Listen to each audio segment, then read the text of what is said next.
Punjab exhibition hall में दिखाई देता ये काम कोयटा के 13 मुसव्विरों की सोक्स पर महारत की दास्तान सुना रहा है। नुमाइश में मुसव्विरा अमरीन हुसैन ने अपनी पेंटिंग में औरत के किरदार पर रोशनी डाली। नसीब खान ने बुजुर्ग शख्स को उम्मीद से तशबीह दी, जबकि मुसव्विर निसार अहमद ने अपनी पेंटिंग में एक इंसान के कई रूप को मौजू बनाया।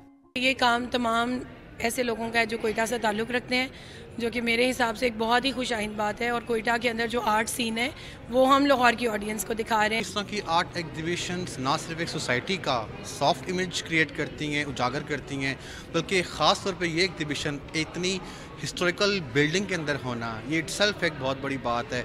मुसव्विरा शहीदा ने प्लास्टर ऑफ पेरिस के जरिए इंसान के अधूरेपन को दिखाया। ये भी पैगाम दिया कि इंसान ऐसी चीज है जिसे किसी भी रंग में ढाला जा सकता है। मैंने प्रूफ करने के लिए अपनी पर्सनैलिटी को उठाया, क्योंकि मैं ज़ाहिर है उससे ज़्यादा अटैच थी, मैं उससे ज़्यादा अच्छे तरीके से बता सकती थी, एक्सप्लेन कर सकती थी, तो मैंने उसको दिखाने के लिए बॉडी पार्ट्स का इस्तेमाल किया है। MM आलम रोड पर मुनक्किदा एक और नुमाइश में मुसव्विरों ने मिक्स मीडियम के जरिए खते गुर्बत के नीचे जिंदगी गुजारने वाले तबके को पेंटिंग में पेश किया। कैमरामैन फैसल रज़ाक के साथ कासिम अरशद, डॉन न्यूज़, लाहौर।